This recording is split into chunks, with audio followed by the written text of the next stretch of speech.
There are a lot of platforms which are helping with these kind of courses these days. There are a lot of courses available on Udemy. Also, there is another community which I can share. It's called PMA, Product Marketing Alliance, which is a very good community for anybody who aspires to get into this field. They have a lot of playbooks, a lot of case studies which can help you, and a lot of, they keep doing a lot of webinars and events which you can attend and understand how to go about the GTM strategy. So Right. I would say anybody who aspires to be in this domain should definitely be an active part of this community. And there is a Slack channel. If you have any questions, they're very active there and they'll be happy to get back to you. If you have that knowledge, good for you. If you do not have, make sure you learn it beforehand and do a good job at go-to-market strategy. So usually, because I've been on the hiring committee as well, it doesn't need to be 100% right. We kind of feel like even if it's 70-80% there, it's a good margin, because in the beginning, you cannot expect the candidates to completely understand your product, right? So Right. we just are looking for your understanding about the channels. If you're able to track the users the way we want, and if you're able to optimize the money you're putting and the return you're getting, all of that is something which is a win-win, like for us and for the candidate usually.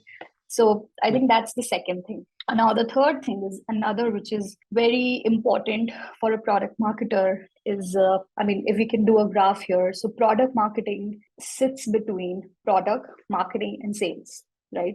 It's a very cross-functional role. You're interacting with all these three groups. So third round usually either would be your product director, product VP, or it could be with the business development head or with the business development VP, wherein both of these people, both of these teams are going to share their goals with you, that this is what you're doing and this is where you want to go, right? And they would tell you the expectations and the requirements of this role. And with both of the teams, your approach has to be different, right? Like I said, with product teams, when you're interacting, they will tell you about product roadmap, that features they're planning to launch, and this is how they plan on enhancing user experience, right?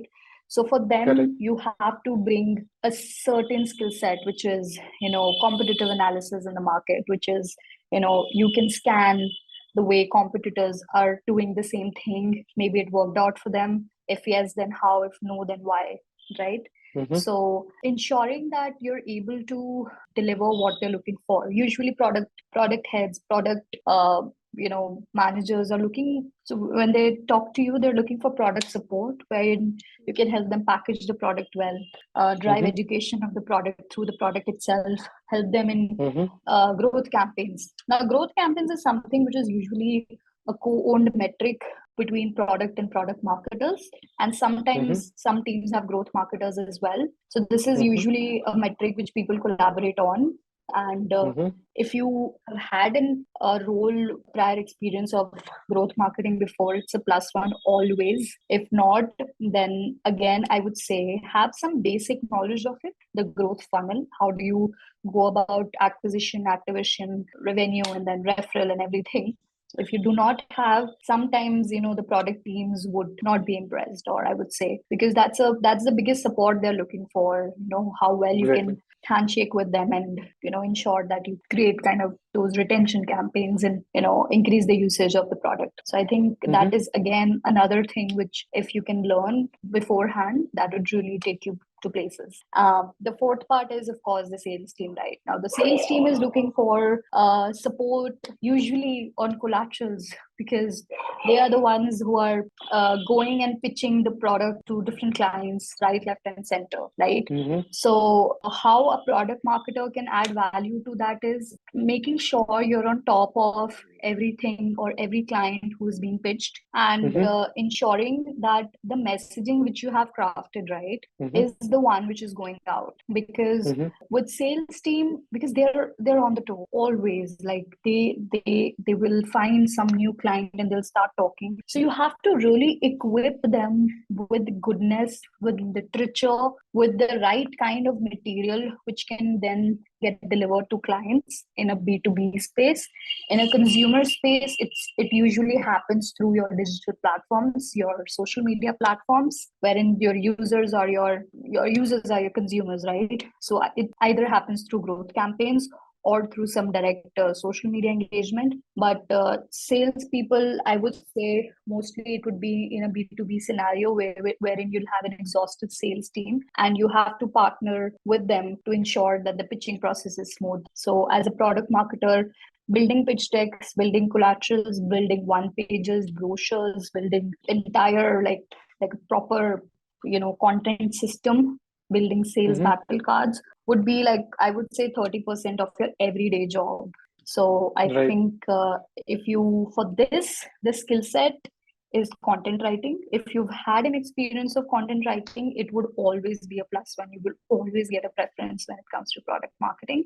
If not, I don't think you can learn it through a course, but only by practice. But you should be open to it, because there would be times when, if it's a senior role, then you might have teams like who can help you with that. If it's not, because usually product marketing is an IC role, so usually you will be the one who will be writing all of it. So that'll really help. You can start out writing blogs or something, which is, again, the approach has to be that you're talking to user. You have to always wear the user hat. That I will personally telling from my experience, I've had fights with my product managers. I've had fights with my sales team that no, this is something we can't do. This is a very bad user experience, right? Because it makes sense for them as a business, but it doesn't make sense for the user. So you have to be the one who's looking out for them. Correct. So I think, interacting with teams gotta be the fourth part, wherein you gotta just prep yourself. And I think if you're able to crack all of these things, then it's Yeah, I think then you have break the barrier and then you are finally in. But yeah, totally makes sense then what kind of interview questions are asked and how you have to be active in which kind of scenarios you will be put to, because these are the things that will be asked from you to do on the job and everything. And you don't ought to be 100% perfect, but if the approach is clear and you have that zeal for learning, I think that makes sense. But I think you have mentioned a couple of resources, and I will try to put in the description box below, but wanted to know what are the other resources the person might be interested in, or they can check out for even learning product marketing or cracking the interviews or in general on the job. So yeah, I think moving ahead, I think there will be a couple of responsibilities on the product marketing, and generally we all are tracked by our metrics and OKRs, like what we are doing. So what are the different metrics that are being owned by product marketer and how they generally track them or generally own them? So what can you shed some light on that? Of course. Very interesting question, Sarthak, because usually what happens in marketing and especially in branding also, sometimes you are doing a lot of work, but nobody is able to track it. And then by the end of the year, you're like, yeah, I did so much, but I don't know where it all went, right? So it's very important to track everything you do. And I personally believe that whatever you start measuring, you start improving, right? So as a product marketer, I would say the first thing which you can measure is not the amount of the number of researches you did through the period. What are the kind of insights you got out of it, right? So your findings, if there is a finding which you extracted out of your research, which you then fed into your product roadmap, I think that's your win. That's your win number one. So you have to see the quality of research you're conducting, the insights you're discovering out of it, and how is it helping to improve your product experience, to improve, maybe even the UX, right? Maybe if you found, like, let's say, this button is too small and let's increase it, or maybe you found some other app is performing better or users prefer it over your app, then why is that so, right? So the amount of research you conduct, the amount of facts or insights you get out of it, and how you put that into your product roadmap is something which you should definitely measure. I'm not going to use any jargons, but make sure you always measure why you conducted your research and what you got out of it. The second one would be your positioning, right? So you have to own your positioning and just put your head down and execute. Because when you come up with the positioning statement, right, initially nobody likes it, right? Because it's a change and everybody resists change, and you're like, we're not sure or not or whatever. So you have to make sure that you are using all the mediums you can, all channels there is which you can explore to make sure you're reinforcing your positioning statement or your messaging. So be it Play Store, be it any kind of social media, be it your pitch decks, be it your events, everywhere you're going with your positioning, you need to track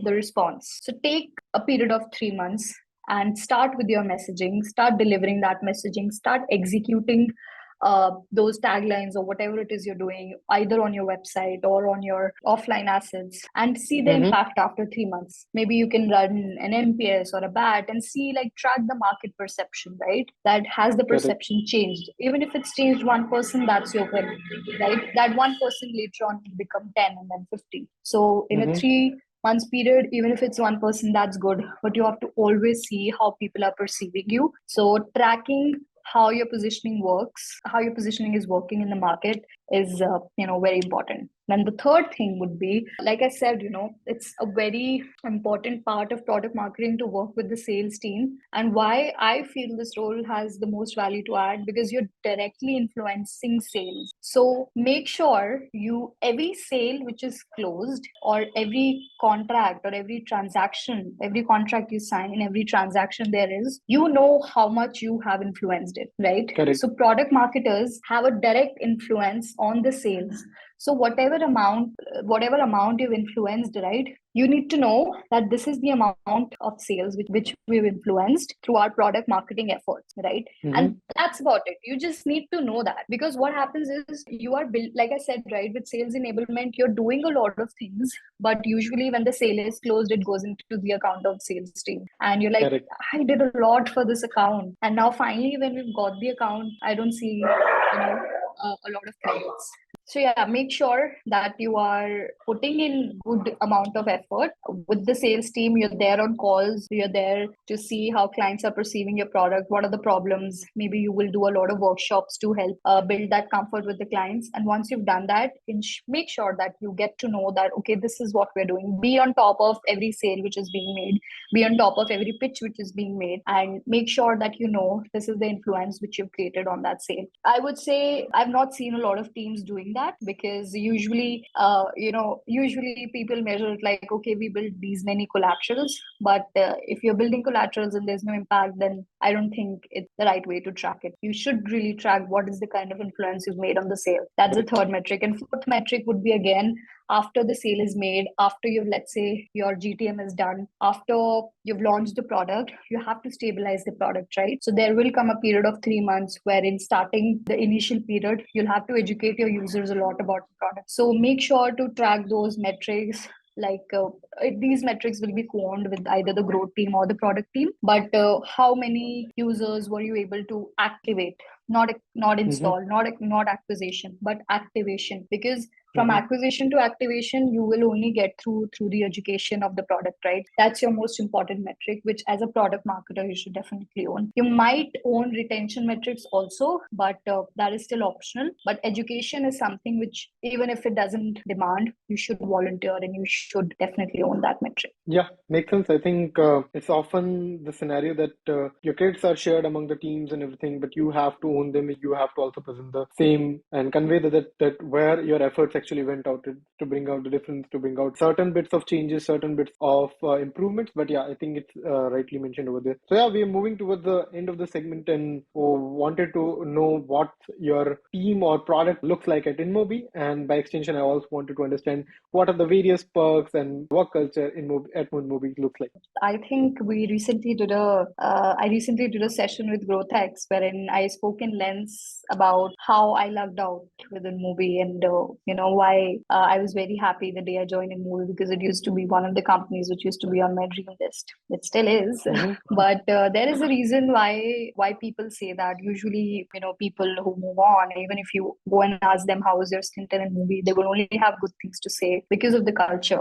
right? I had heard about it, but I was not sure if I'll be able to be a part of it. The culture puts employee first, not even the customers. We do not put, customer is the king is not something we live by here. Employee is everything, is something we live by. So I think, in your orientation, in your starting induction days, you get to know about this. But over a period of time, when the company delivers it, that's when you feel that, yes, this company is truly employee driven. So InMobi was a Bangalore-based startup. Now it's spread all across the world. They are planning to have another headquarters set up in Silicon Valley, USA, which is also where they're planning to go IPO. It's a lovely company to work for. They have offices in India. They have Bangalore, Delhi, Bombay. A lot of people from different towns in tier 2 and tier 3 work from their home, and whenever they're in city, they come to the office. So very convenient, I would say, place to work in. And the perks are like anything you need, your company is there for you. Your organization is there for you. You need medical insurance, it's there. There are ESOPs,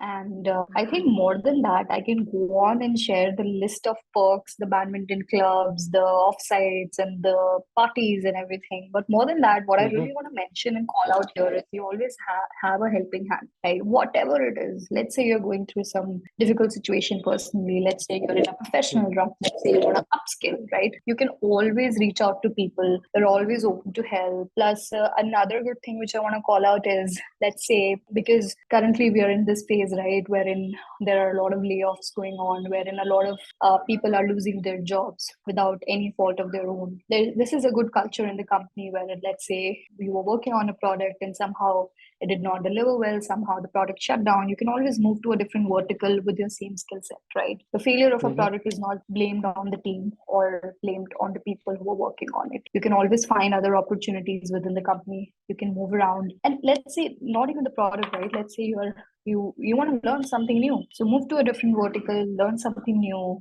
I think the company is equally invested into the growth of employee. That's why it works. The employees work for the company and the company works for the employees. Right. I think it totally makes sense that you earn that respect of an employee by doing and maintaining that kind of a culture. It speaks volumes when the company comes on an external platform like this and actually appreciates the effort. And if the company is very employee centric, that you get the perks, and it's something that cannot be valued in sometimes in monetary things, but it's actually when you actually experience them and value them a lot. Tough times like these, companies are laying off, and you actually value that culture that company embarks upon and the management appreciates. So yeah, I think totally a good company to choose for any audience who is listening in, for any kind of career option that you are looking for, whether it's product marketing or anything else. You can look out for options at InMobi, and it totally makes sense. And with this, we come towards the end of this podcast. And thank you so much, Saloni, for sharing everything in detail, everything so efficiently. I truly got to learn a lot about product marketing in general